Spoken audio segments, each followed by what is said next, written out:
Engineering की class से निकला और सीधा जंगल के खून से सने पन्नों में दाखिल हो गया।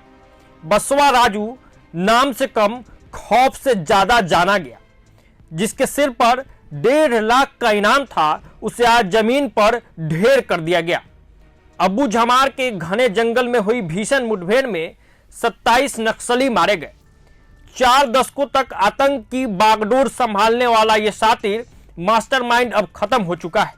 यह मौत सिर्फ एक अंत नहीं, नक्सल नेटवर्क के लिए सबसे बड़ा झटका है। आपको बताते चले कि भारत के सबसे खतरनाक और वांछित नक्सली नेताओं में से एक बसवा राजू को अब्बू झमार के जंगलों में जिला रिजर्व गार्ड की कार्रवाई में मार गिराया गया।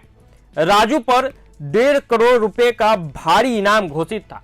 इस मुठभेड़ में दोनों ओर से जबरदस्त गोलीबारी हुई, जिसमें 27 नक्सलियों के ढेर कर देने की सूचना निकल के सामने आई। अब जरा बसवा राजू के बारे में आप जाने कि एक शिक्षक के बेटे ने इंजीनियर बनने की राह पकड़ी थी, मगर माओवादी विचारधारा में उलझकर एक के बाद एक सनसनीखेज वारदातों को अंजाम देता चला गया। प्रतिबंधित संगठन भारतीय कम्युनिस्ट पार्टी माओवादी का महासचिव बसवा राजू, जिसे नंबाला केशव राज के नाम से भी जाना जाता था, 1970 के दशक से नक्सल आंदोलन का सक्रिय चेहरा था। वो संगठन के प्रमुख रणनीतिकारों में शामिल रहा है।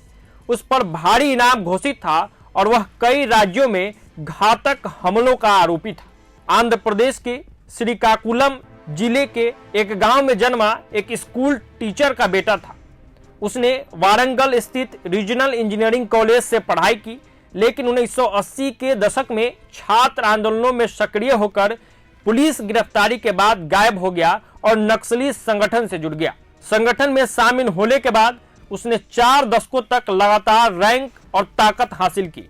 वह सटीक रणनीति, बेरहम हमलों, जंगल युद्ध की समझ और घातक आईईडी प्लानिंग के लिए कुख्यात था। माना जाता है कि 2010 में दंतवेड़ा में हुए हमले का मास्टरमाइंड भी वही था, जिसमें 76 सीआरपीएफ जवान शहीद हो गए थे। वर्ष 2018 में आंध्र प्रदेश में टीडीपी विधायक सर्वेश्वर राव और पूर्व विधायक शिवड़ी सोमा की हत्या भी उसी के निर्देश पर हुई थी।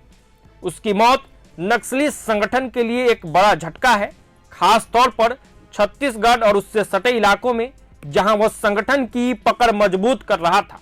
सुरक्षा एजेंसियों का मानना है कि उसकी गैर मौजूदगी से फिलहाल नक्सलियों की कमांड और संपर्क व्यवस्था पर बुरा असर पड़ सकता है और ये आम नागरिकों के लिए फायदे की बात है। तो ये कहानी थी नक्सल नेता बसवा राजू की, जिसकी खूब चर्चा हो रही है। तो कैसे एक इंजीनियर नक्सल बन गया, इसकी ये पूरी कहानी थी। फिलहाल इस वीडियो में इतना ही। प्रभात खबर डिजिटल के लिए आदर्श कुमार की ये रिपोर्ट। प्रभातखबर.com, विश्वास वही, रफ्तार नहीं।